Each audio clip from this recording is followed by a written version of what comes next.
Back, ladies and gentlemen. I hope you had a nice, refreshing break, and you also got opportunity to visit the exhibition hall. Well, now we will be moving to our technical session number 2, which focuses on technical advancement for sustainable irrigation management. This session will showcase innovative technologies and engineering solutions that are helping make irrigation systems more efficient, intelligent, and sustainable. To begin this session, it's my pleasure to invite Dr. Azazkhan Pathan from AgroCast Analytics Private India Limited to deliver his presentation on analysis of canal hydraulic performance using drone survey and hydraulic modeling. And may I also request Dr. Pathan to please conclude in 10 to 12 minutes. Thank you so much. Dr. Pathan, ladies and gentlemen, let's welcome him with a warm round of applause. Thank you. Very good morning, one and all. So, my presentation topic is analysis of canal hydraulic performance using drone survey and hydraulic modeling.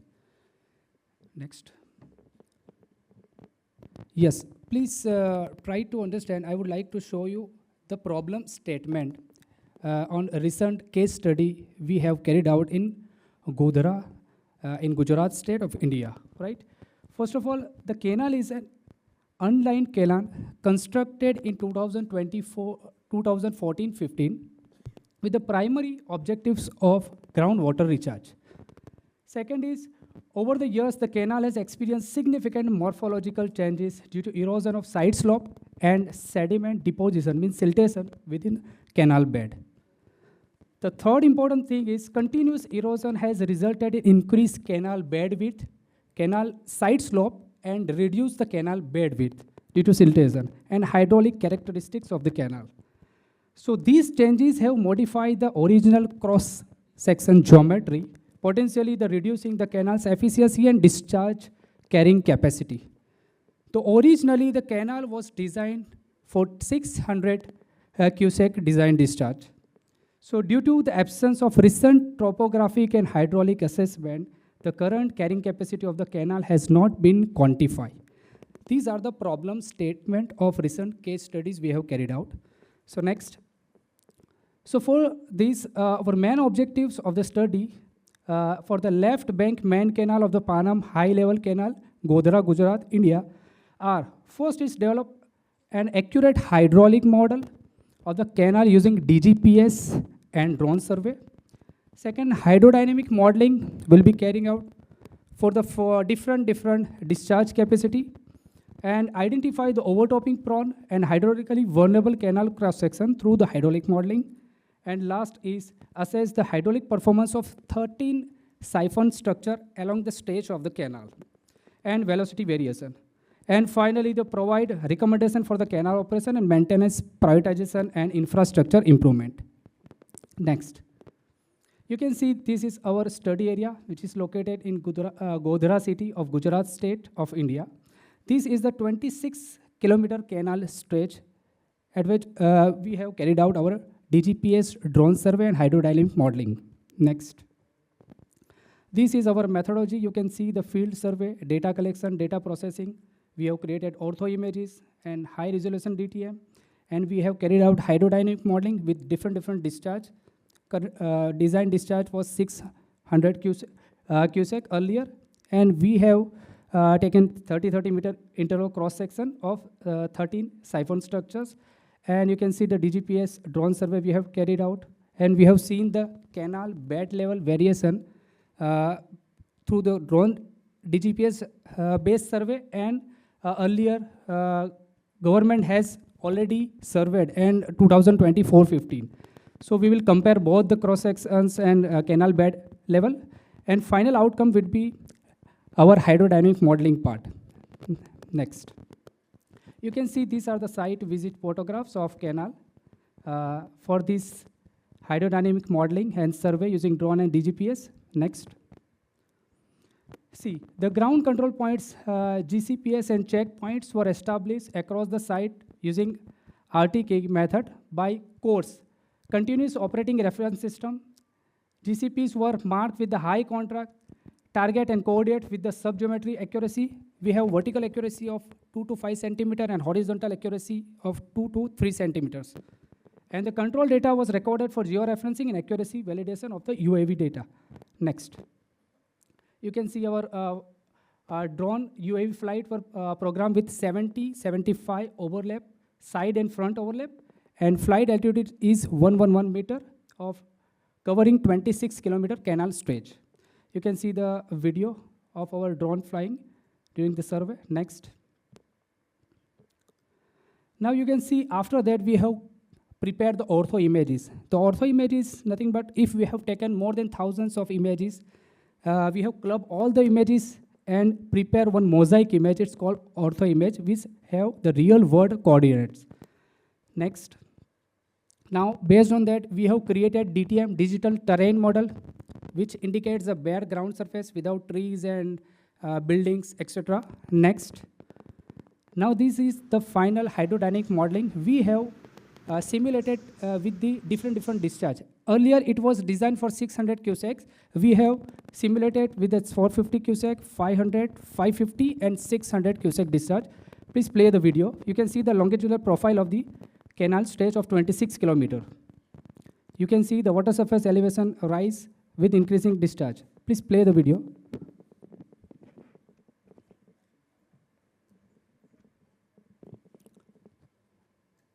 Video, excuse me. Please play the video. Yes, you can see the water level is increased with increasing discharge from 450 to until 600 cusecs. Next. Now you can see the perspective view of one of the siphon structure we have including during our survey. Please play the video. You can see the blue line is the water surface elevation, which is increasing if we'll provide the condition, steady flow condition 450, 500, 550, and 600 cusecs. Please play the video. Okay, done. Next. Now these are the results. You can see we have identified the 13 siphon structure along the canal stretch.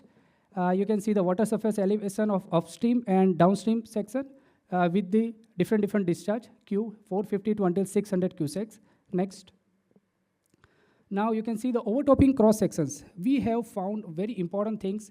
If we are simulating the steady flow model, if we are providing 450 cusec discharge, some of the cross sections means you can consider many of cross sections are overtop at different locations.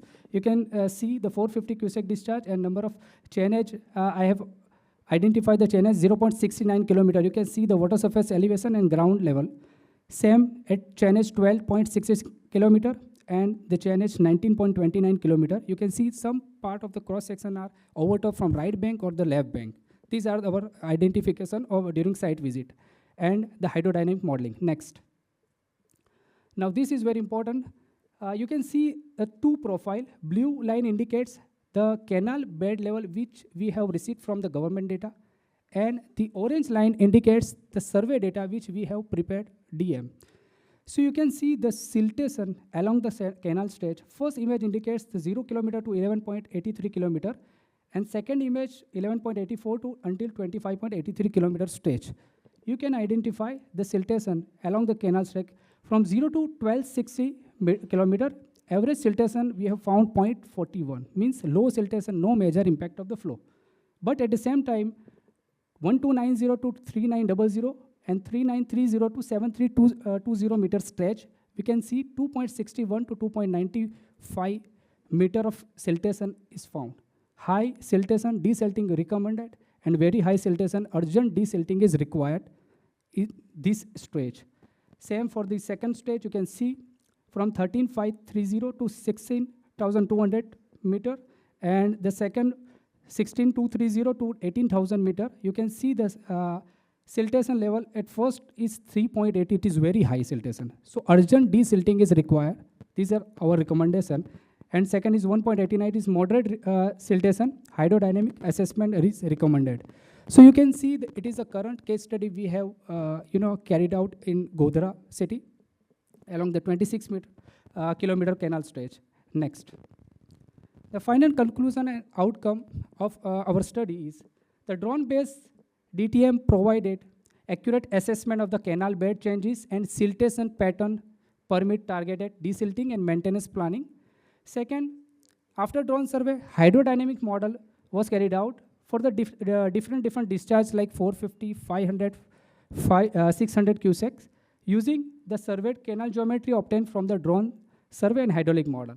Now the simulation results indicate that the discharge exiting 450 cusec result in inadequate freeboard and overtopping at several canals cross section due to change in geometry over the year caused by the erosion and siltation. And based on the hydraulic modeling assessment, the existing carrying capacity of this canal is estimated to be approximately, it was found is 450 toward approximately is 450 cusec, which is very lower than the original design, it was 600 cusecs. Now see the canal carrying capacity over the year, period of year. You can consider the canal was constructed in 2014-15 and now 2025 we have carried out these studies. These are the variation.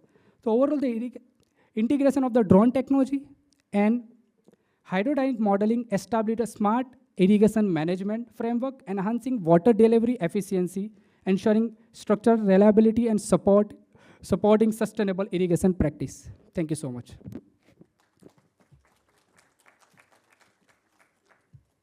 So very special thanks to Deputy Executive and Superintending Engineer of Panam Project Circle Godra for giving us opportunity to carry out this work. Thank you.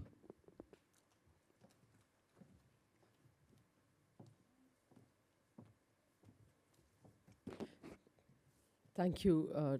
Thank you, Dr. Pathan, for demonstrating how drone technology and hydraulic modeling can significantly enhance the efficiency and performance of canal irrigation system. Well, Legend, our next presentation highlights the power of community-driven innovation in advancing, in achieving smarter and more sustainable irrigation management. And I would like to invite Dr. L.B. Joshi from Rivulis Irrigation India Private Limited to deliver his presentation on community-based irrigation intelligence, a case study of Rajasthan. And may I also request Dr. Joshi to please conclude in 10 to 12 minutes. Thank you so much. Good morning, everyone. My name is Lal Bahadur Joshi. First of all, let me take this opportunity to thank the organizing committee to invite me here and giving me opportunity to present. I'm representing Rivulis Irrigation here to brief you about Rivulis Irrigation. Rivulis Irrigation is basically an Israel-based organization having Temasek Singapore as the majority stakeholder. We are the second largest micro-irrigation company in the world, having presence in almost 120 plus countries. We have 3 R&D centers across the globe, one in Israel, one in US, one in Greece, Europe. And we have a huge network of our channel partners all over India as well. So my topic for presentation today is community-based irrigation intelligence, a case study of Rajasthan. Next. Okay, when it comes to irrigation, basically there are four to five types of irrigation methods, which starts with, the conventional irrigation, what we call it as flood irrigation. And then, with the increase in efficiency, we have furrow irrigation systems, sprinkler irrigation systems, and the recent one is drip irrigation. Next. But when it comes to the efficiency of these drip irrigations, these irrigation systems, as we all know, this conventional irrigation, flood irrigation is the lowest irrigation efficiency, whereas in drip irrigation, the irrigation efficiency is more than 90 to 95%. Now, in India, the central government is also promoting this micro-irrigation on a large scale, and for almost last 3 decades, they are giving subsidy to all growers who are willing to install drip irrigation system. But in spite of that, actually, in true sense, if we study how much water we are saving, then it's a big question mark, because we are still not understanding the fundamental of the water requirement. So what is water requirement of a crop? You have to just irrigate only that much of water which is actually required by the plant, just to compensate the losses in terms of evaporation as well as percolation. So again, it's very difficult, because actually the root, they take water, and it's very difficult to understand, whether the root, they are getting sufficient water or not. So there are certain formulas by way of which, we can calculate water requirement. So this is a very common formula, as all of us, we know that evapotranspiration, which is indirectly a water requirement, can be calculated by ETO, reference crop reference evaporation into Kc factors. So this is a common formula, but again, this is not accurate and not very site specific. So in addition to that, these are some of the ways by way of which we can calculate water requirements, or we can decide on irrigation scheduling. Like the first one is by intuition, from forefathers, my grandfather to father to son, and all these things. But again, these are not very accurate. Again, as far as on the basis of protocols, etc., again, it is also not very site specific, as I said. We have soil moisture sensors available, but again, it is a localized one. So when it comes to covering larger areas, so it is very difficult to understand the exact water requirement of that particular plot. So we have come up with the technology wherein it is a completely hardware free. There is no hardware, only software based irrigation intelligence called MANA. Now these are the satellites we are using for calculating water requirement. As here you can see, we have Landsat 8, Sentinel, Planetscope, and even radar, so that even if there is a cloud cover, so we can, it can penetrate through the cloud cover as well, and we can get exactly the crop images. So these are some of the important things about the software. As I said, there is no hardware, so only software. So obviously there is no maintenance. Irrigation scheduling on daily basis and actual field etc. We have high frequency and high resolution crop health monitoring images, early detection of irrigation and crop development issues as well. So in case, with this app, we can even monitor the crop development as well. And the weather prediction for 14 days. And this is very extremely easy. You get notifications, you get messages on your WhatsApp, and it's very easy. And we have also developed this in addition to English and Hindi, which are common languages here. We have developed it in local almost 10 to 12 different vernacular languages as well, so that farmers, they can easily understand the messages that are coming on their cell phone. So last year, with this technology, we collaborated with the Department of Horticulture in Government of Rajasthan. And under this project, this technology has reached almost 3,500 small growers. All these growers are below, their individual land holdings are less than a hectare. And from 9 districts from Rajasthan, together with the government of Rajasthan, we have implemented this project. So these are the 9 districts, as you can see here: Alwar, Sikar, Chittorgarh, Dholpur, Jhunjhunu, Karauli, Rajsamand, Savai Madhopur, and Bhilwara. So this is the overall scope of the project, 9 districts. Each district, we have an officer, who is continuously in touch with the growers, and he's also visiting those farms on regular basis, explaining them about the messages, that are appearing on their WhatsApp and all these things. And in case they are facing any issues, they are always there at the doorstep of the farmers. In addition to that, from government side also, this district deputy horticulture officers, they are also taking care of it. Again, you can see here the district-wise distribution from 9 districts. The number of growers, number of hectares we have covered, what are the number of crops, and basically, as far as irrigation systems are concerned, the government has identified only those farmers who have installed sprinkler as well as drip irrigation systems. Although the technology can be used for conventional irrigation system, but in this particular project, we have identified the farmers, those are using micro irrigation systems.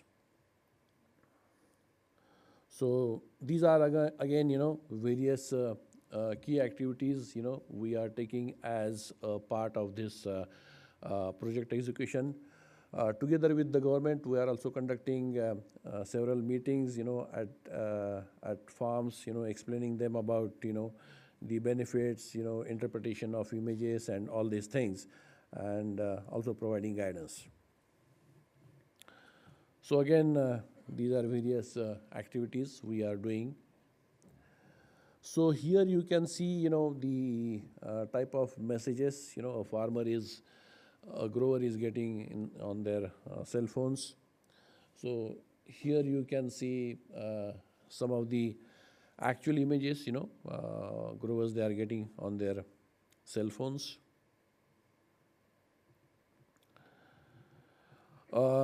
The weekly reports, we are also sending weekly reports of each of the grower to the concerned district director of horticulture, and in addition to that, summarized reports are also being sent to the joint director of horticultures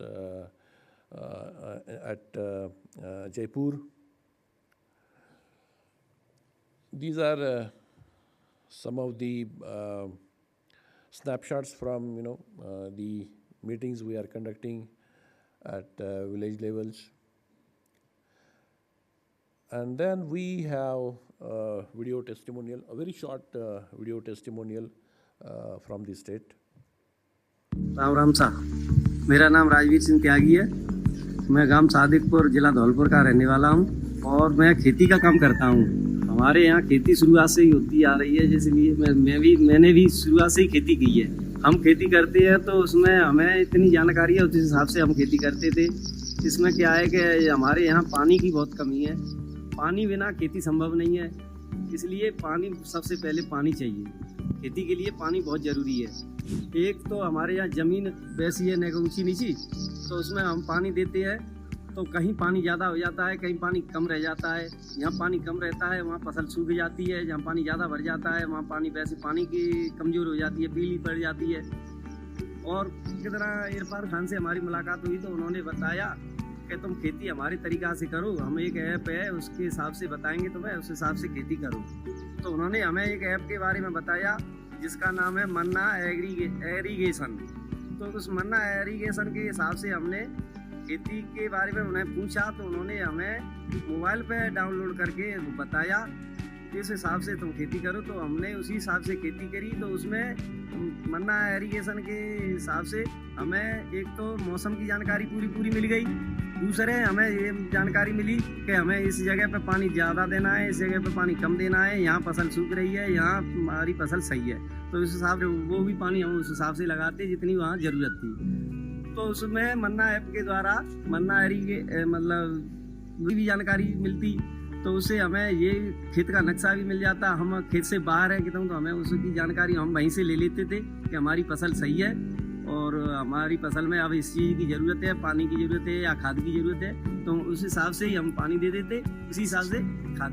अब क्या हुआ कि हमने फिर उस पर message भी देखा, तो मैसेज में हमें मिला कि अब तुम्हारी फसल पानी चाह रही है, तो हम उसी मैसेज की तारीख भी मिल जाती, उस तारीख के हिसाब से हम उसमें पानी देते।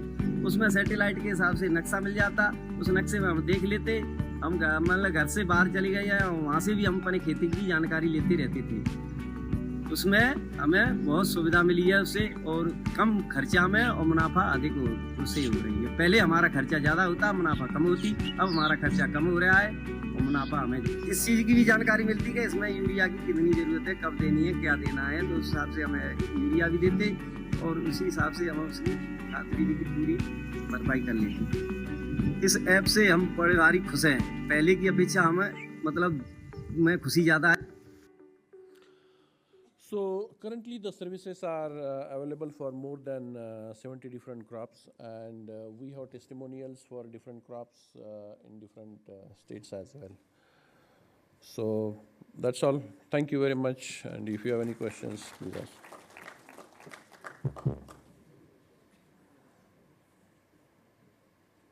Thank you. Thank you, Dr. Joshi, for sharing such a wonderful example from Rajasthan, showing all of us how local communities can actually make irrigation systems stronger and more effective. Well, continuing from here, ladies and gentlemen, our next speaker will share how smart technologies are transforming irrigation infrastructure into intelligent water management system. It's my pleasure to invite Mr. S.P. Raja Kumaran from Mobitech Wireless Solution India. And I request you to kindly conclude in 10 to 12 minutes. Thank you so much, Mr. Kumaran, ladies and gentlemen.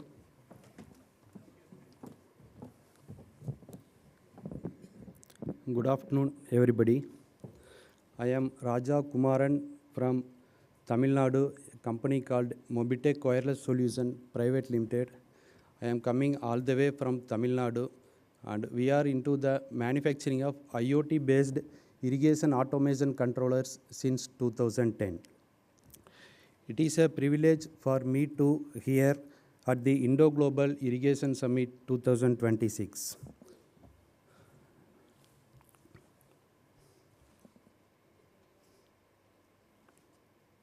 Next.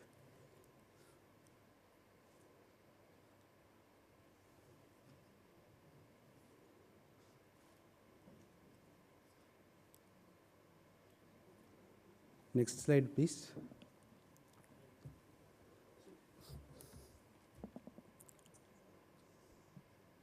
Yes.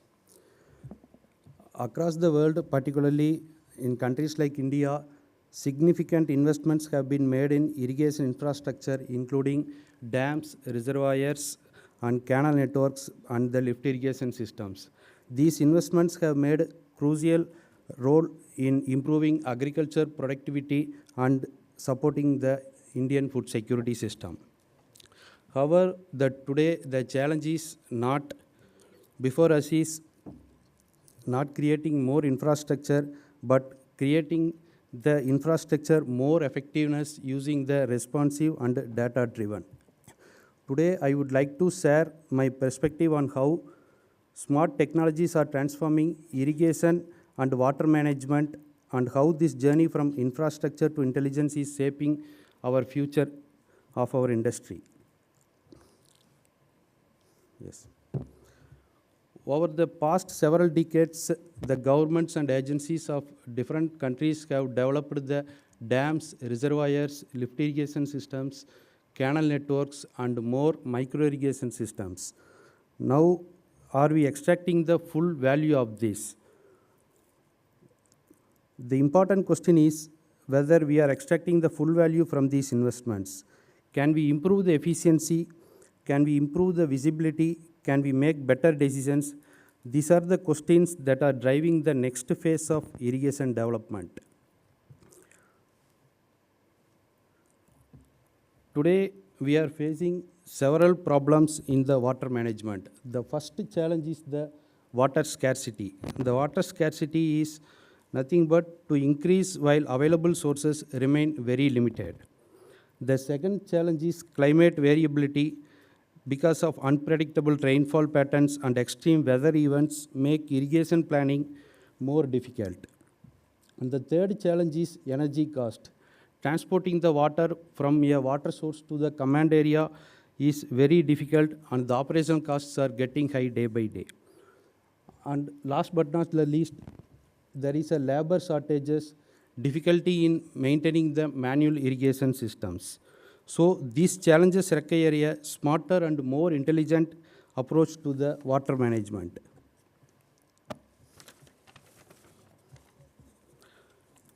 So now the irrigation has continuously evolved over time. We started with the manual irrigation system that depends heavily on the manpower. Next, the mechanization irrigation has come up in the market, which delivers the water and reduces the labor requirements.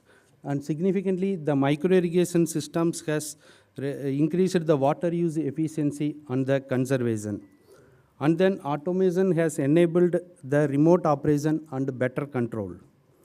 Today, we are entering the next phase of intelligent irrigation. Unlike previous generations that focused mainly on efficiency, intelligent irrigation focuses on decision making.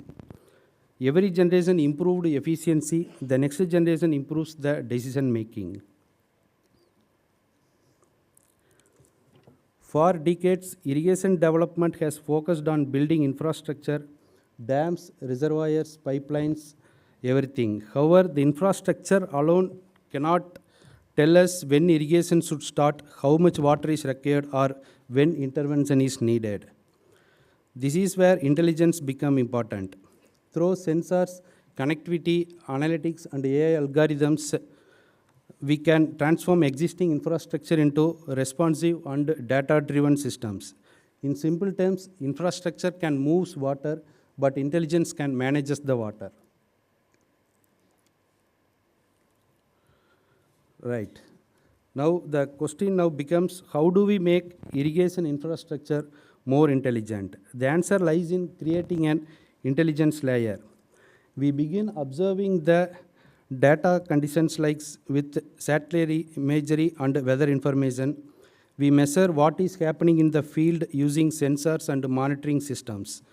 This information is transmitted through communication networks. The data is analyzed using cloud platforms and intelligent algorithms. Based on these insights, automation system can take action automatically in the field. The outcome is very simple: right water, right time, right quantity. This is the foundation of the smart irrigation management. Right. An intelligent irrigation system is not built around a single technology. It is an integrated ecosystem where the communication networks connect field assets across large areas. Monitoring systems can provide the data, real-time information like water, soil moisture, and environmental parameters. These automation systems execute decisions and optimize operations. Cloud platforms provide visibility, analytics, and remote management. When these components work together, irrigation systems become more responsive, efficient, and intelligent. The real value is not an individual technologies, the real value is an integration. Across many regions, significant irrigation infrastructure is already exists. The next opportunity is not necessarily creating a new infrastructure. The next opportunity is improving performance of the existing infrastructure. By adding sensing, connectivity, analytics, and AI algorithms, irrigation systems can become more efficient, more responsive, and more sustainable. This approach improves visibility, supports better decision making, and helps optimize water and energy usage. In my view, modernization of existing irrigation assets represents one of the largest opportunities in smart water management today. Then, concepts become meaningful only when they are implemented in the field. This slide shows examples of intelligent irrigation technologies deployed in the real world applications. These deployments combining sensing, connectivity, and automated of the valve control systems, the results improved visibility, greater operational efficiency, and better resource management. Most importantly, these technologies can be integrated with existing infrastructure without major modifications. That demonstrates how intelligence can deliver practical benefits in day-to-day operations. Traditionally, irrigation decisions were based mainly on field observations. Today, we have the opportunity to begin the decision-making process from the space. Satellite imagery can provide insights into crop health, vegetation condition, and water stress. These insights can be transformed into actionable intelligence through digital platforms. Combined with field monitoring, communication networks, and automation systems, decisions can be executed directly in the field. For the first time, we can create a continuous chain from space-based observations to field-level action. This is the future of intelligent irrigation management. There is a product called Akre with Mobitech. It is an example of how satellite intelligence can be converted into actionable field insights. The platforms help identify plant stress, water stress, moisture conditions, and potential disease or pest risks. This improves efficiency, reduces risk, and supports better decision making. The future of irrigation cannot be built by a single organization. It requires collaboration between infrastructure experts and technology innovators. EPC organizations bring deep expertise in engineering, construction, and project execution. Technology partners contribute sensing, connectivity, analytics, automation, and intelligent decision support systems. When these capabilities are combined, we can create smarter, more resilient, and more sustainable irrigation projects. In my view, collaboration will be one of the most important success factors in the next generation of water management systems. As we look to the future, infrastructure will continue to remain the foundation of irrigation and water management. However, the next generation of impact will come from intelligence. By combining engineering excellence with sensing, connectivity, analytics, and automation, we can create more resilient, efficient, and sustainable water systems. In simple terms, infrastructure delivers water, intelligence delivers water scarcity. Thank you.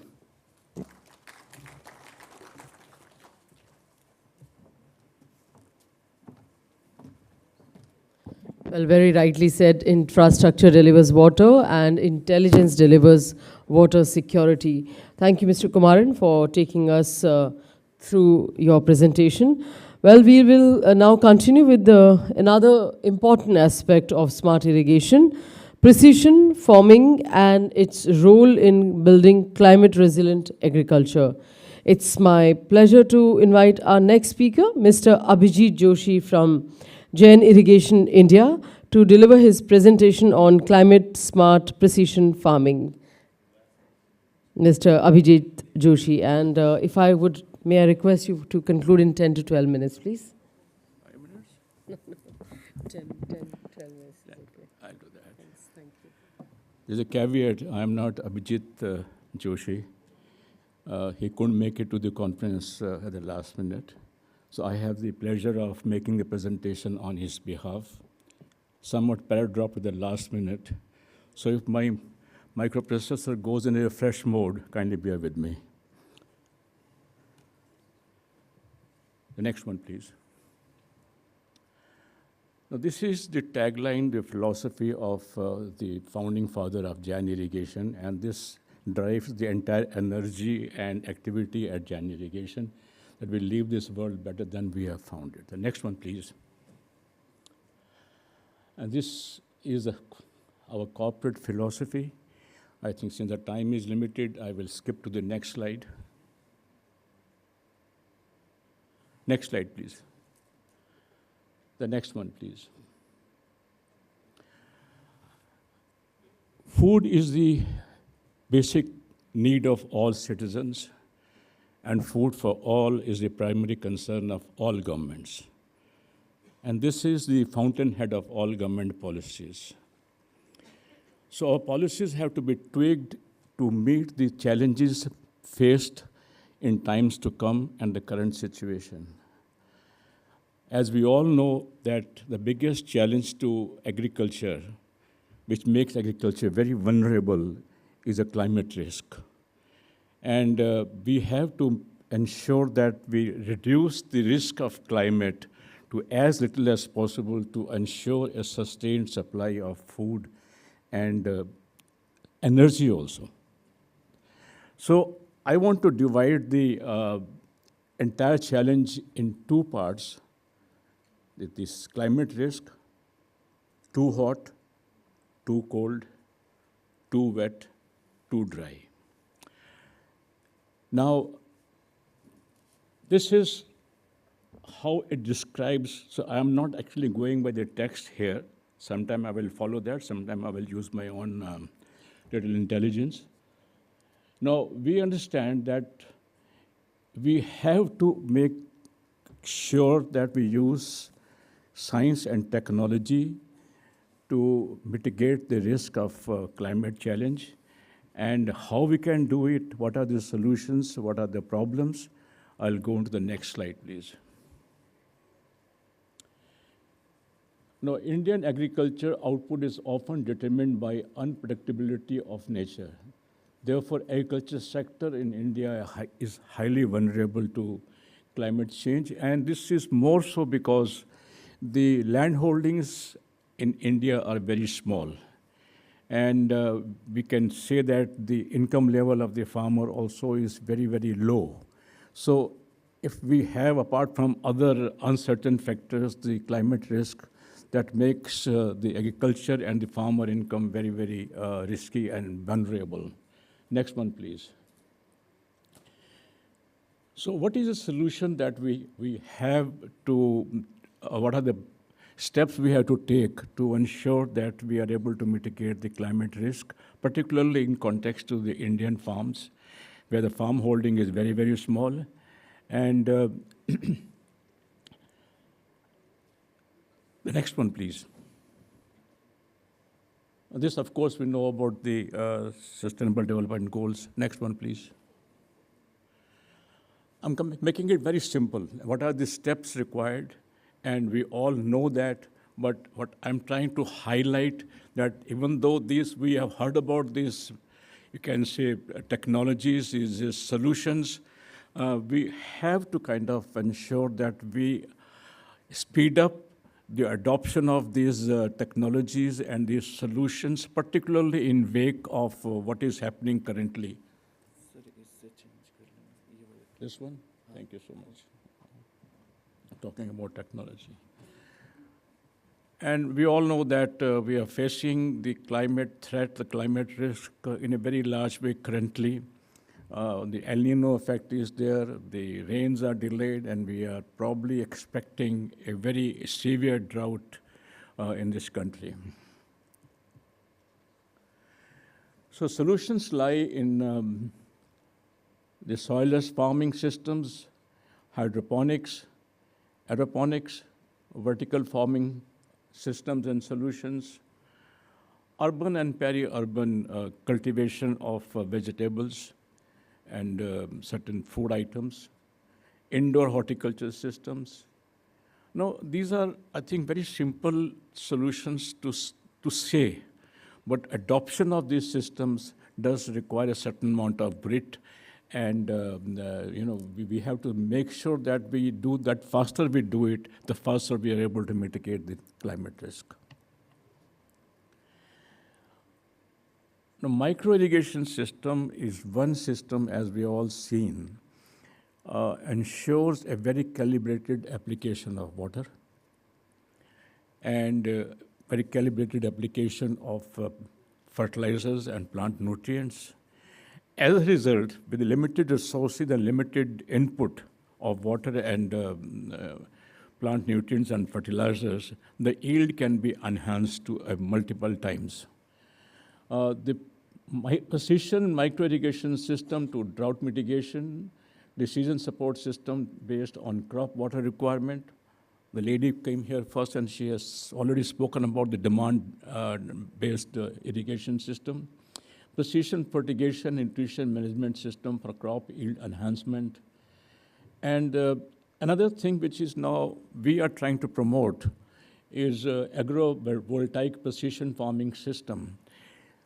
When we talk about the Indian farming ecosystem, there's a problem that we have small farmers, the income of the farmers is very, very marginal.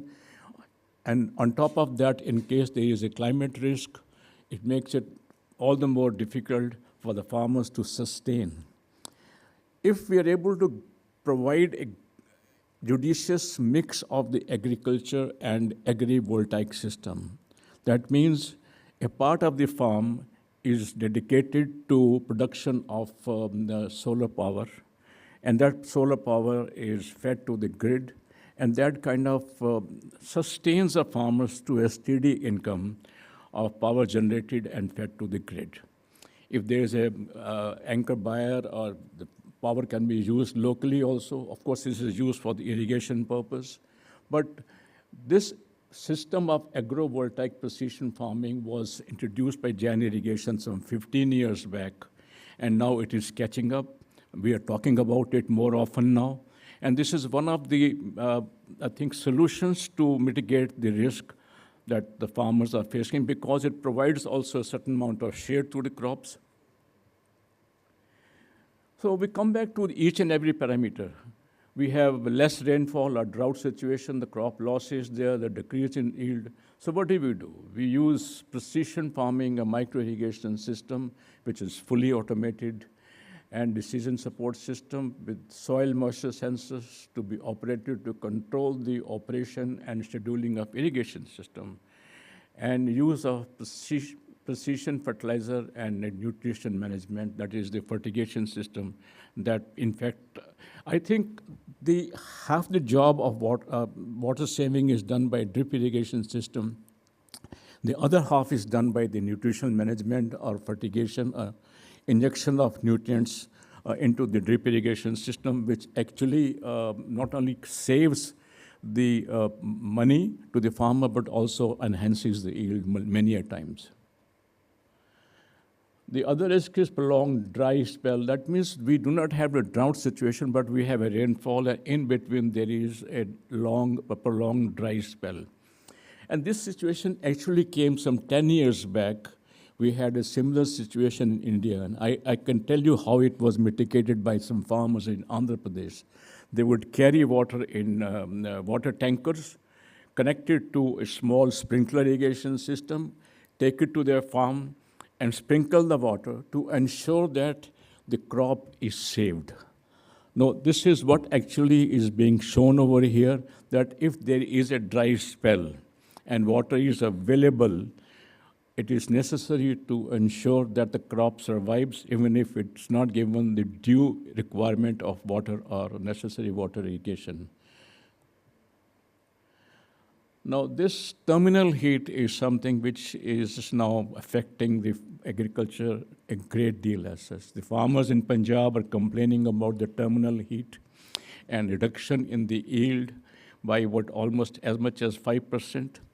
The size of the grain reduces, the yield goes down. And how do we mitigate this in case of agriculture and horticulture is by simple use of mini sprinkler irrigation system. In this mini irrigation system, this is not for irrigation purpose. So let me assure you that the irrigation efficiency or uniform irrigation efficiency does not matter over here. This is primarily for cooling the crop. And such a system can be used by the farmers to ensure that the impact of the terminal heat is reduced and all the crop is saved and they get the desired yield. Now, this is a photograph which is shown in an orchard of mango. We started some 10 years back. We installed this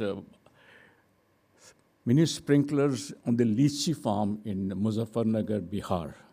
The biggest problem of this high-value crop was the fruit cracking.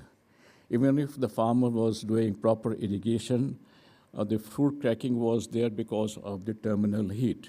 So this farmer went out and installed the sprinklers on risers, and the sprinklers provided the cooling system and prevented the fruit cracking. The cold wave is another problem. I mentioned too hot, too cold, and this is a too cold where the excessive cold temperature causes the leaf burn, and there is a loss of crop. Here again, this is an age-old system which is being propagated for last 50 years, that you use sprinkler irrigation system for wetting the leaves so that the impact of the frost on the crop is reduced and the crop is saved. Now, this is another problem, that when we have heavy rains, generally small farms in India do not have a very proper drainage system. And this is one problem that we are facing. So a very proper drainage system has to be provided along with irrigation system. And to protect the crop from excessive rain, there are so many kind of solutions like protected farming, cultivation solutions as glass houses, greenhouses, farming systems, poly houses, net houses, tunnel solutions, and crop cover like what is being shown over here. Now, heavy rainfall or flood or cyclone storms, so crop loss is there. There is a problem also here. We see that many a times happening in some parts of India. So what do we do? When I mentioned earlier, it is necessary that we provide an adequate, reliable drainage system. And we, more so, the application of the fertilizers and plant nutrients is calibrated in such a manner that there is no wastage of the expensive fertilizers and plant nutrients. And subsurface drainage system is also installed in many of the farms to prevent the flooding of the crops.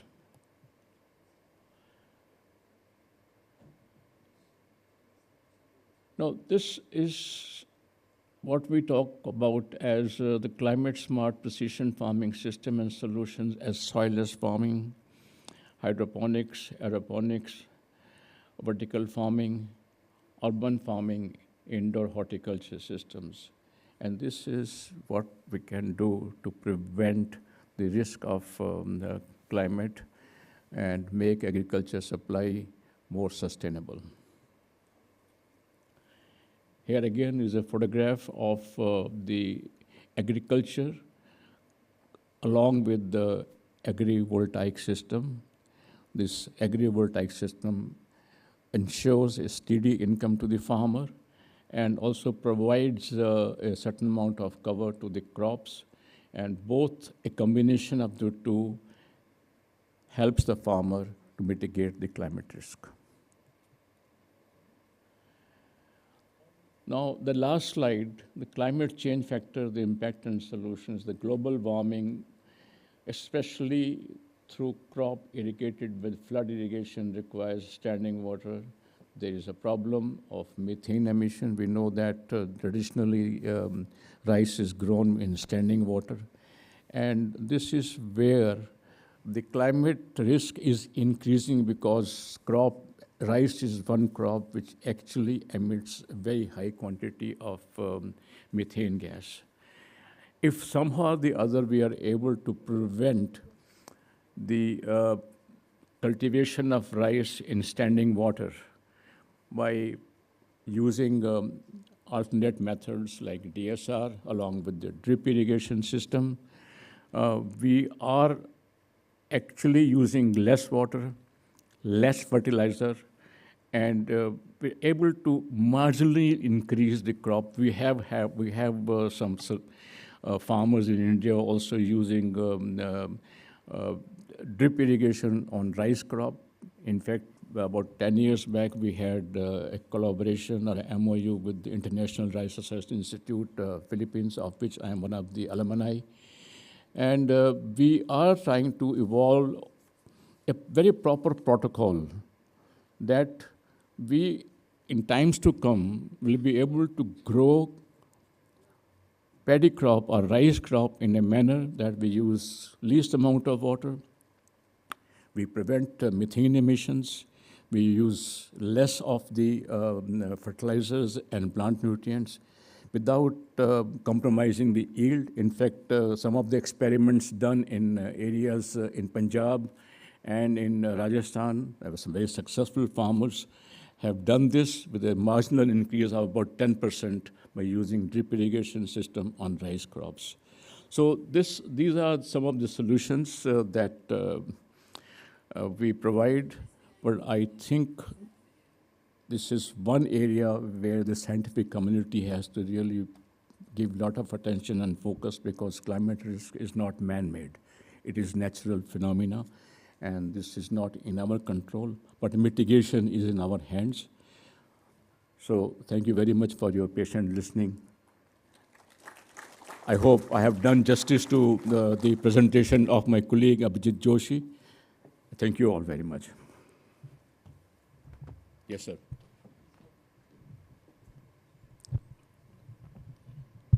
Thank you for your very nice and interesting presentation. I would like to ask you, when you conducted this rice, drip irrigation on rice, which were the main problems you encountered during the growing cycle, I mean during the cultivation, throughout the cultivation cycle, and what was the yield, if you had encountered any reduction in yield, and what is the yield usually you have, and what you had in this kind of experiment per hectare? I can provide you separately the data of our experiments in Punjab. And I know some 10 years back, one farmer in India from Kota won the prize of Government of India for cultivating rice with using drip irrigation system. And we want to do that without compromising the yield. The idea is that we want to enhance the yield also, but at the same time, we want to ensure that it is not done in standing water. And if we are able to do that and evolve the systematic protocols for doing that at various in ecosystems, various varieties. So selection of the right variety, selection of the crop spacings, the timing of the cultivation or sowing as such. These are very, very important things.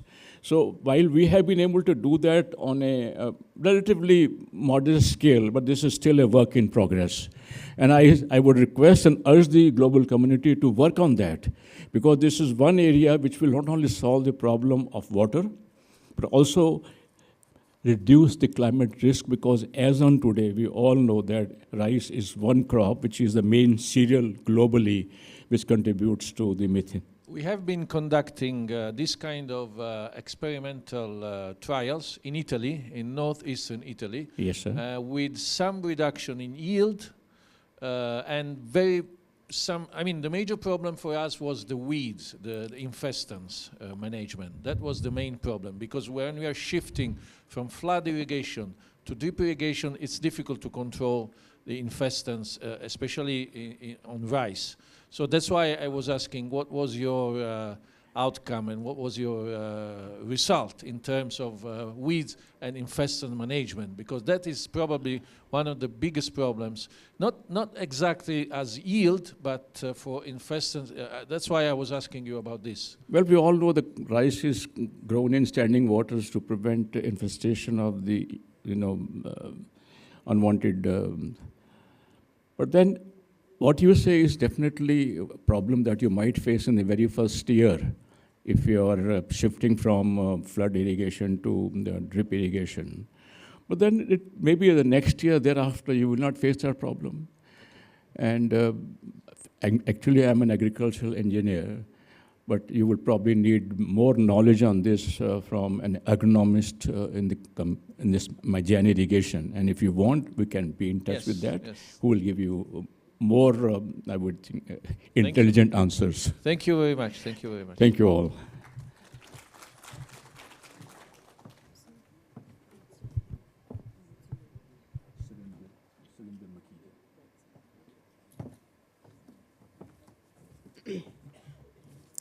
Thank you, Mr. Surendra Makhija, for precisely showing how precision farming is actually helping farmers use water more wisely while improving productivity in the face of climate change. Ladies and gentlemen, our next presentation takes us to another important element of smart irrigation: effective flow control and water distribution. It's my pleasure to invite Mr. Dhiraj Jaykumar Sharma from Electrosteel Casting Limited, India, to deliver his presentation, and I would request him as well to conclude in 10 to 12 minutes. Sure. Thank you, Mr. Sharma. Good afternoon, everyone. I thank ICID to inviting us here for this presentation. Okay. I am honored to be surrounded by these industry leaders, and without wasting further time, we should go ahead with our presentation.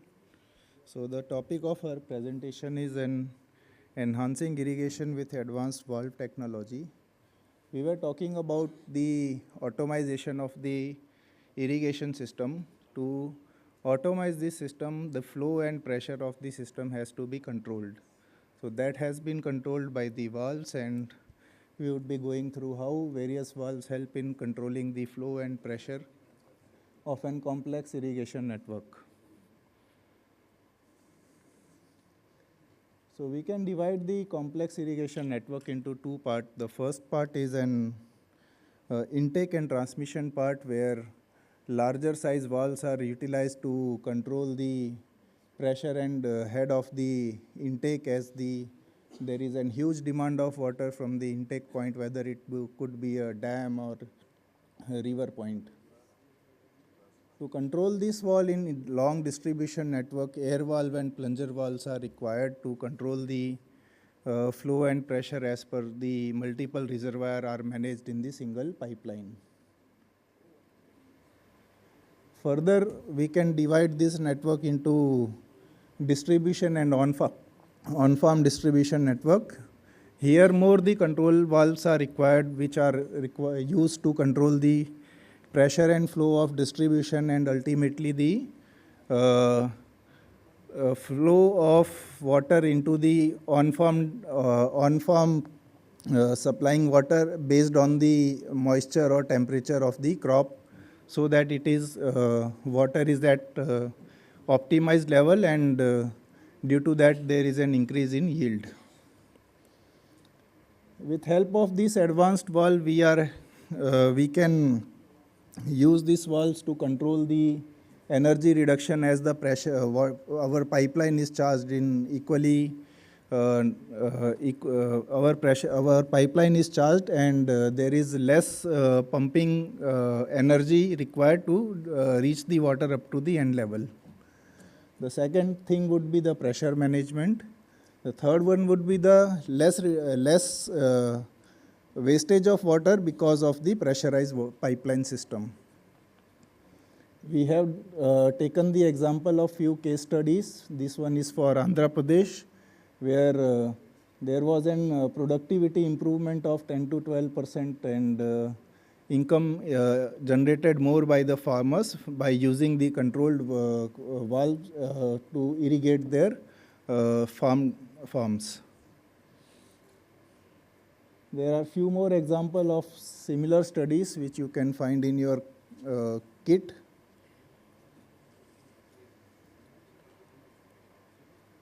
If we talk about our company, our valve manufacturing started in 1984. We have 3 manufacturing facilities, one in India, 2 outside India, one in Italy and one in Turkey. We are manufacturing valves for various applications, starting from water to the irrigation and dam and hydro applications, which require superior skills to create the valve. We have 2 R&D facilities, one in Italy and one in India, to support our advanced engineering system. And we are supplying these valves to various markets according to different specifications. So we are making this valve with very stringent manufacturing process, and they are of the utmost quality. Here are few of the valves which I showed you in the irrigation network, that these valves can be used in the pipeline, let's say plunger or diaphragm valve for flow control, or gate valve and butterfly valve for standard on-off regulation. There are few safety valves also which are required for safeguard of our pipeline in terms of water hammer, or to take the air inside and outside the system so that the water is distributedly properly. We also talked about an intelligent controller which we call as IDC. It helps reading the data of field, and it controls the pressure and flow based on the system requirement, and it controls the opening of valves to control the flow. Apart from valves, we are a global manufacturer, manufacturing various other products also for water infrastructure, starting from pipe, electrolock pipes, fittings, valves, and rubber products. We are manufacturing all these products starting from raw material to finished product, so it is of very good quality and with the precision, so you can rely on us. We are supplying these products to more than 130 countries, so we are experienced enough about these products. And with this, I end my presentation. You can see a pottery logo of our company in this last slide. You can visit our stall to go through the history of this logo, how our ancestors were using the potteries to carry the water, and how we are using these symbols to take this water journey forward. Thank you.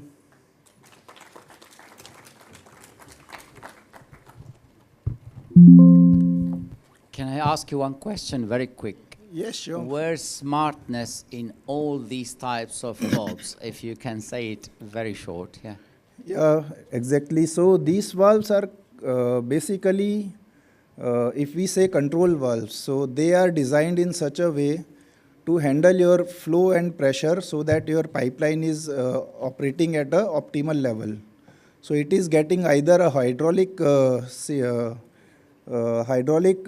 response from the system, or it is getting some other response like flow through the flow meter or pressure transmitter and other signals of your system, whether it is of moisture or temperature, and it can allow our valve to on or off to start or stop the flow of the network, so that ultimately how the flow will reach up to the end point if the valve is open. So you are controlling this to entire system to be operated. Thank you. Thank you, Mr. Sharma, for actually showing us how even a very single component like a smart flow control valve can make a big difference in the efficiency of an irrigation system. Well, continuing with innovative solutions in irrigation, our next presentation focuses on smart management practices in lift irrigation project. My pleasure to invite Mr. Rahul Akre from ACMO Water Technology India Private Limited, and I would request him to conclude in 10 to 12 minutes as well. Please, thank you. Thank you, ICID, for inviting us to present this presentation. This is Rahul Akre. I am a representative from ACMO Water Solution Private Limited, India Private Limited. We are the group of AVK group of companies from Denmark. We are the smart irrigation solution provider from Italy, Italy-based company. Basically, we are our parent company is from Italy, and we are here to present you our solutions for lift irrigation projects.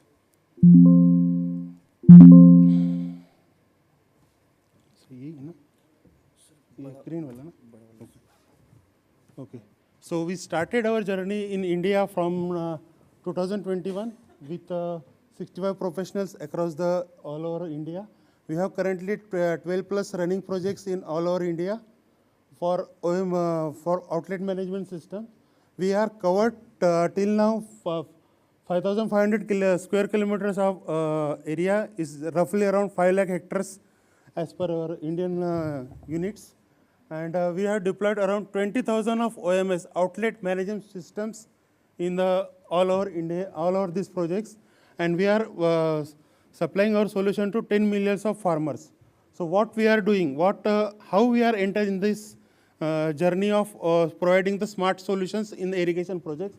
So we started our journey with 2021 with NKMP projects in MP, is Narmada Shipra multipurpose project, which we are got from L&T, our main contractor, who are present here in this podium also. So we got that project from them. So we started our first POC, means proof of construction of how we can do, how deploy our solutions to the field. Then we got approvals for different requirements from the government for that projects and other projects of in MP. So what we have done extreme from the other competitors, that our solution is with a battery. So which can last up to 2 to 3 years in the system. So we are not using, earlier we are using solar panels to operate this all the system, but now we are not using solar panels to enhance this our capacity and remove the vandalism alerts from the field. So we got that special product approval from the WRD Bodhi MP, and we are deploying that concept in the field. Now in 2030, we got secured our, with Denmark Embassy, we funded, with their fund, we installed our pilot projects to demonstrate our solution. Then we got some new projects with VKMPL in MP, that is our second project. And after that expansion in 2024, we got another projects, seven new projects with different like LCC, DBL, Patel Engineering, Navtech, and Amrita Constructions. Now we are landmarking. We just this year only we started our projects in MP with and we deploy our NKMP projects in the field. So it is now in the in O&M, and it is working in the field around. We will go through our this solution also. Now we are expanding our with MEIL and RVR constructions for next projects, their upcoming projects. So what we are currently supplying to the EPC contractor and solutions to this irrigation industry. We are doing pump house automation SCADA, starting from your water lifting to pump house installation. We are providing full solution for that SCADA solution. Then we are doing hydraulic design and surge analysis and pressure filtration system solution also. We are also doing air management system. What is air management? There are air valves placed at each and every main pipelines. So we are getting pressure, we are measuring the pressure in between that air and check the leakage, any leakage in the systems. We can take all the data from that. Also we are deploying the outlet management systems. Some state it is 20 hectares, some state it is 30 hectares. So we are using that OMS technology which can deploy the required amount of water to the each and every required design hectarage or design flow for this particular requirement. Also we are involving in the water user associations to build the capacity building to train the farmers how you can use this solution and what is benefits of this all the solutions to the farmer level. So this is our main product. So whenever there is a OMS system, this is the inlet of any OMS system. The water goes from here, it gets filtered in a secondary filtration. Then there is a flow and pressure control valve. This is our unique USP, which measure your flow and control the flow and pressure as per requirement in the field. And these are the on-off valves which deploy for 5 hectares, 3 hectares as per the project requirements. So this is our solution which we are deploying in the irrigation projects. So earlier it was with the solar panels. Now we have changed it to without solar, and it can goes up to 3 to 4 years with a battery available, easily available on Amazon. So this is our solution. Earlier it was with solar. So what is benefit of this is that if any happens with solar, we can't rely on that. That system has to be work. Earlier, what is happening with solar? Farmer wants electricity or something to get theft or so with this solution of battery, with battery, we are removing that and get good advantages. So with this new advantages and USP, out of 1,000 deployment, we are getting data from at least 999. So only 1%, 1 or 0.1% is the theft damage is there. So this is our unique solution. So this is our SCADA system, what we are doing in the field.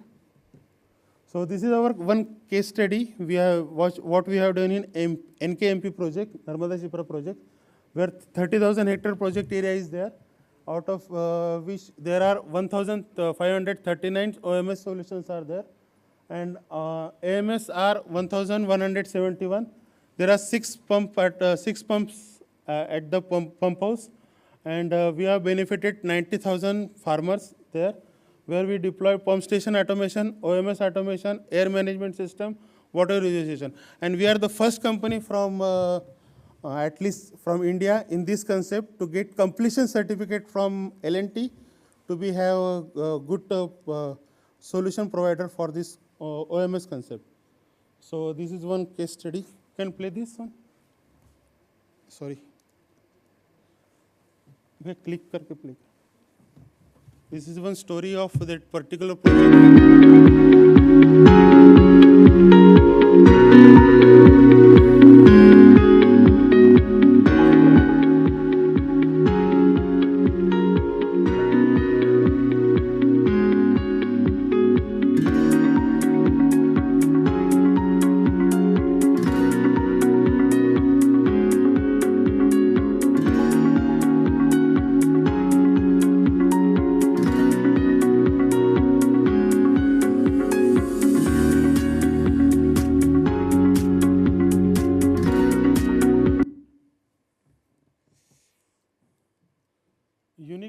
Uniqueness of our project is this one, that each and every OMS have their own system that can decide, that can plan for required water requirement particular for that zone. So, and it connected to the cloud system with one gateway.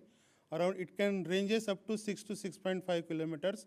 When whatever with the outlet management systems are available in that 6 kilometer range, that will be connected to the one gateway that will be the deployed to the cloud system anywhere in the world. We can operate it from anywhere in the world. So this is our USP for this particular projects.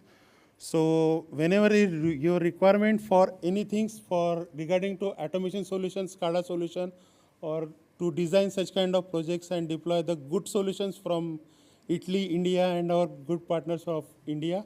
So we are always welcome for that. Thank you. Thank you very much. Any questions?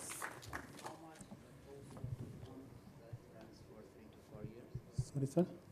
How much is the cost of pumps locally here for that for the OMS? So currently for cost, okay. In case of costing for MP projects, what we are currently have done this one is, it is a cost for this whole solution for SCADA automation scope. It is 7 to 7.5 thousand rupees per acre per hectare per. This is the cost of whole project. But when it comes, when project is large, like more than 30,000 hectare, 40,000 hectare, like that. But if project is small, then cost will be the goes higher than that. So it depends on our project's area. Okay. Thank you, sir.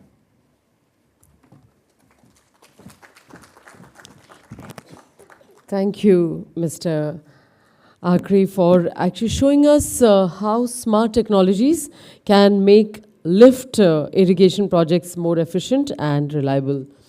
Ladies and gentlemen, our final presentation in this session looks at another important aspect of water management, the health and performance of our reservoirs. And it's my pleasure to invite Mr. A.K. GOYAL, Managing Director, Ehyte India Private Limited, to deliver his presentation. And I would also once again request Mr. Goyal to conclude in 10 to 12 minutes, please. Thank you. I appreciate that. I am already running in the grace period, so I will quickly wrap it up. Sorry. Okay.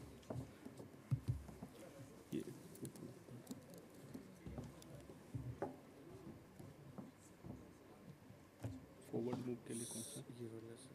Forward के लिए. हाँ, इससे back करेगा. Good afternoon, everyone. We have been talking about the smart irrigation at the field level mainly since last 2 days. My presentation is about the storage structures, and we are moving a little bit, say, upstream of the, say, field level. Because in any irrigation system, storage structures are as important as what you call the field level efficiencies we are looking at it.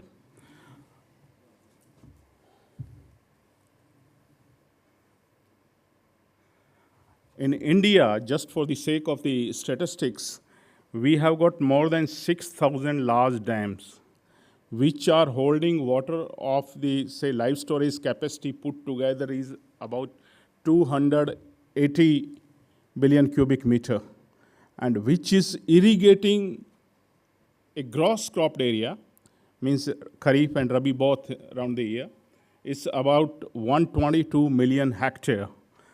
So this storage network forms the basis of the whole, I would say it's the backbone of the irrigation sector in India. Although still about 100 million hectare area remains rain-fed area, but this irrigation sector, which has evolved over a period of time, has got about, say, we have got a long history in irrigation. Our more than 300 large dams are more than 100 years old. And more than 1,500 dams are 50 to 100 years old. Now, what happens at the time of the design of the project, sedimentation is the main criteria to fix the capacity, dead storage capacity as well as the live storage capacity, and carry out the whole planning based on those parameters of the sedimentation. And for most of the projects, some sedimentation rate is assumed.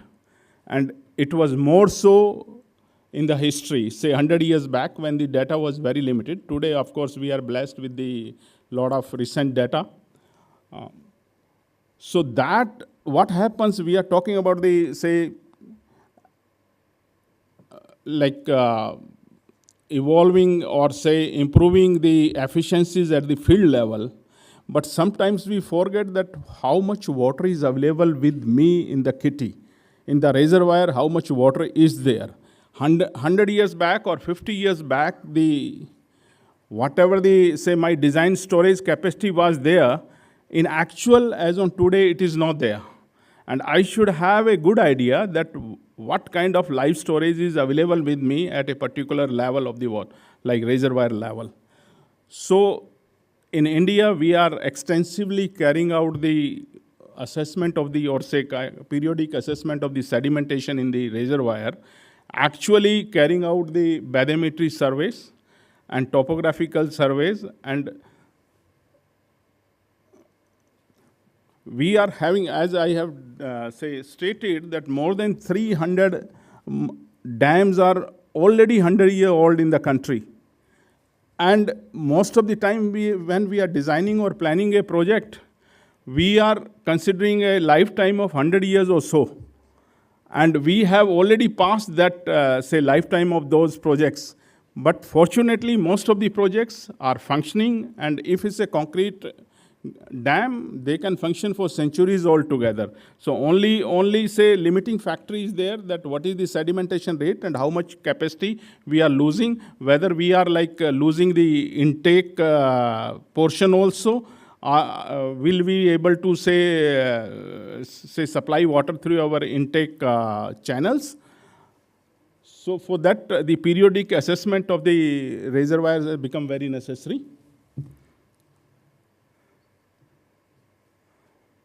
Of course, in the sedimentation, there are two aspects. One is the how much is the sedimentation is flowing from the catchment of a reservoir, and second is that whatever the sediment is coming from the catchment, how much is being stored or say getting deposited in the reservoir, which has got further factors I've listed out broadly, that for the catchment contribution, it comes like what is the amount and intensity of precipitation, land use, land cover, soil type, geological features, gradient and slope of the catchment.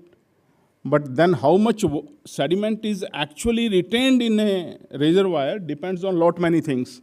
Size and shape of the reservoir, spillway arrangement, whether the low level orifice spillway are there, or say sluicing arrangement. And as we all know that if we have the larger structure upstream, they also work as a retention basin, sediment retention basin. So I will not go into this. Main equipment used, we have carried out from our say farm side, we have carried out reservoir say survey for around 116 projects, covering the submergence area of about 8,000 square kilometer. I'm talking about the submergence area. So the size of the submergence which is involved in these projects is about that size.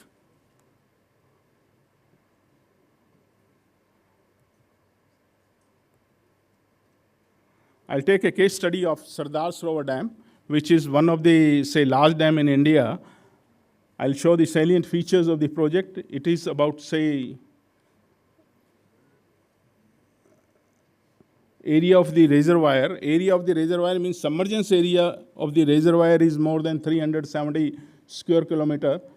And of course, it has been built up in stages, but the first impoundment happened as back as in 1995. And the MDDL of the project is around 110 meter. And full reservoir level is 130.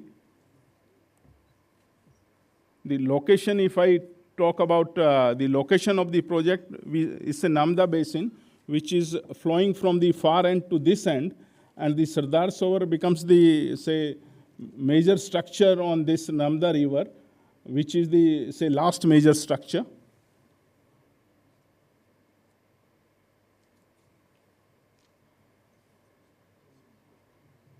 So what we have found in our survey, bathymetry survey, that the storage capacities, because earlier at one point of time it was thought, or at the time of the design we used to take it that whatever the sedimentation is going to happen during the life of the reservoir, it will happen only in the dead storage, but that's not the case.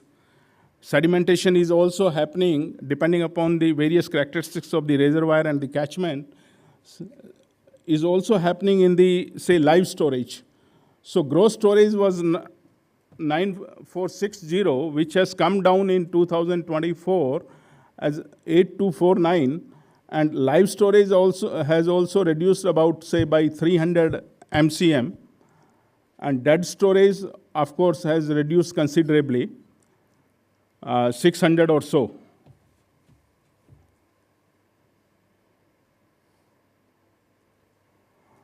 So generally one parameter which we use for the, say, reservoirs, and earlier we, at the design stage, we used to have a thumb rule. Okay, if there is no data, let's assume that the sedimentation rate would be 1 mm per year. But in this particular project, based on the, say, bathymetry, say, surveys, we have found that this is coming only 0.475 mm per year.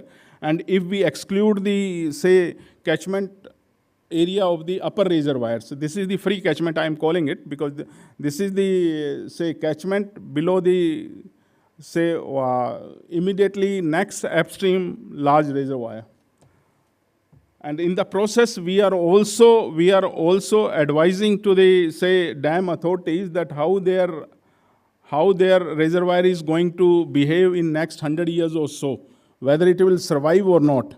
If the capacities are coming down, how much they are coming down? Do you need, say, some alternative measure to compensate those capacities to keep your, because what happens is it's a very, say, vicious kind of cycle.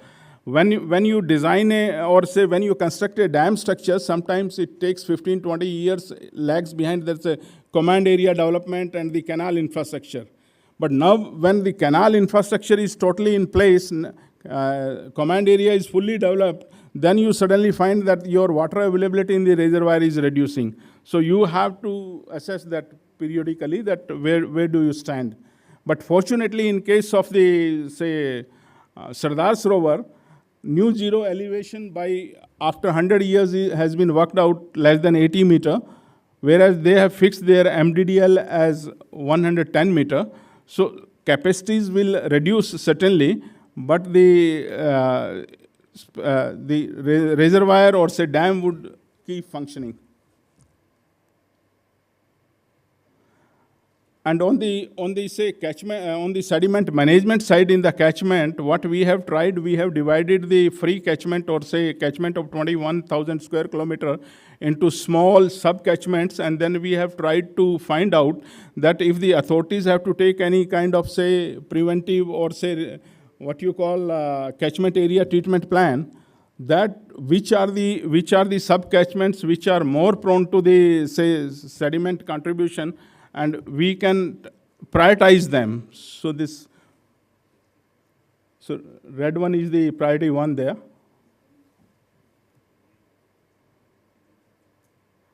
Now we have got a unique case of Kota Reservoir where I'm say discussing or say we have found that having the low level orifice spillway, how does it help in the say sediment management? I'm not talking about the say sediment sluices, but the main spillway, if it is below the, say, what you call considerably below the MDDL, it helps a lot.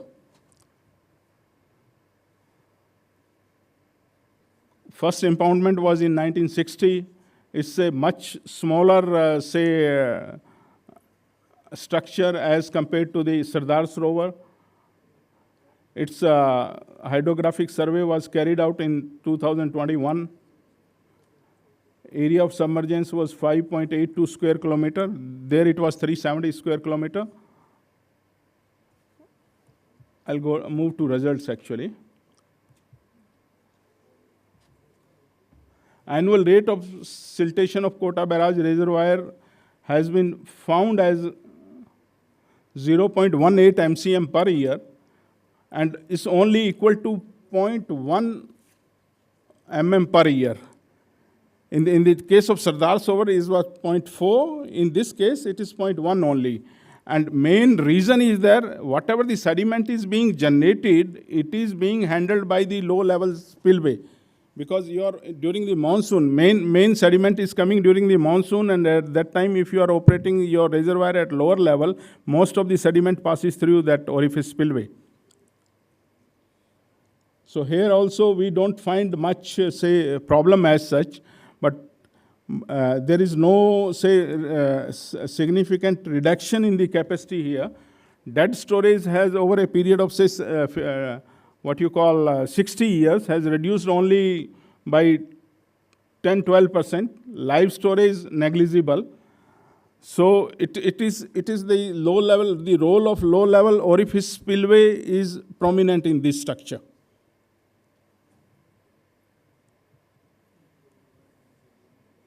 Again, we have prioritized the, say, all those sediment problem is not that, say, acute here, but still we have tried to prioritize the area. If at all they have to take any catchment area treatment plan, which is the area which they should target at.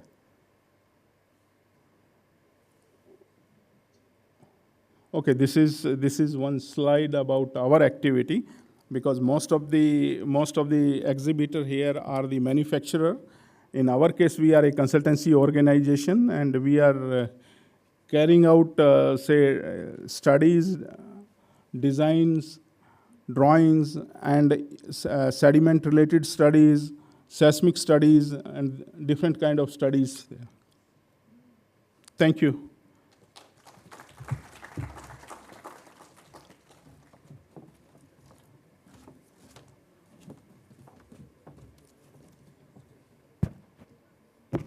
Thank you, Mr. Goyal, for actually reminding us that the good water management also begins with taking care, rather good care of the infrastructure we already have. So a very, very enlightening presentation.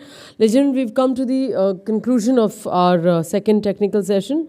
Today's presentations have shown us that smart irrigation is not about one single solution or technology. It is about bringing together innovation, engineering, digital tools, and practical experiences to make better use of every drop of water.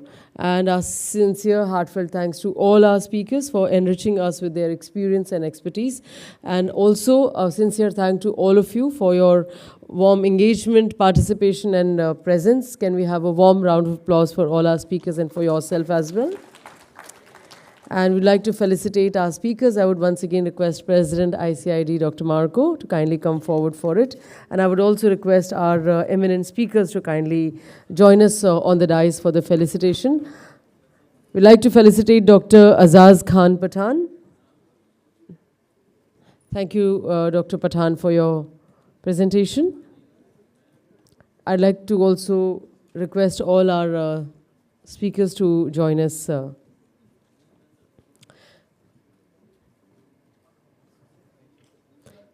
We're also very thankful to Dr. L.B. Joshi.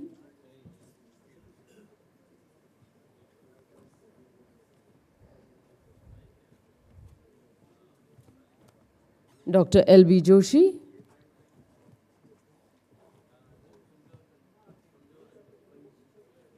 We would also like to felicitate Mr. S.P. Kumaran. Thank you, Mr. Kumaran. May I request our speakers to kindly stay back for a group photograph? Dr. Pathan. We're also very thankful to Mr. Surendra Makhija.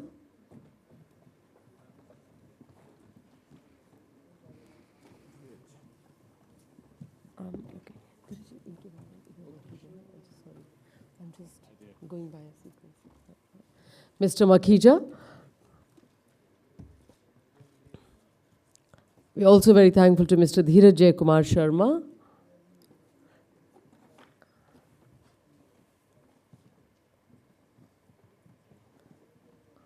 I request yes.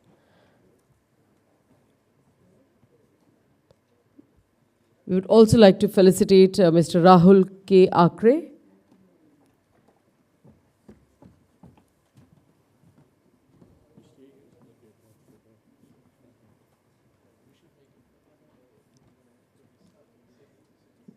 And we are also thankful to our final speaker of this session, Mr. A.K. GOYAL.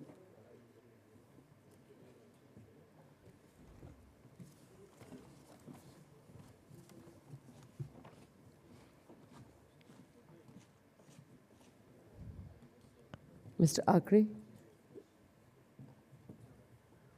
And now I request all our speakers to kindly come forward for a group photograph.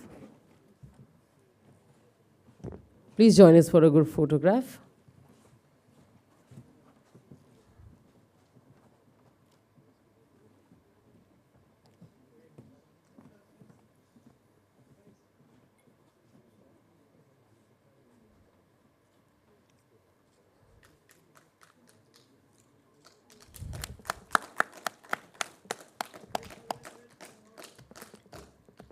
I think for the energy, we really need lunch right now. Ladies and gentlemen, thank you so much for your warm participation. We'll break for lunch, and may I request you to join back at 2 o'clock? We have 40 minutes. I'm sure you can enjoy lunch as well as you can enjoy the exhibition.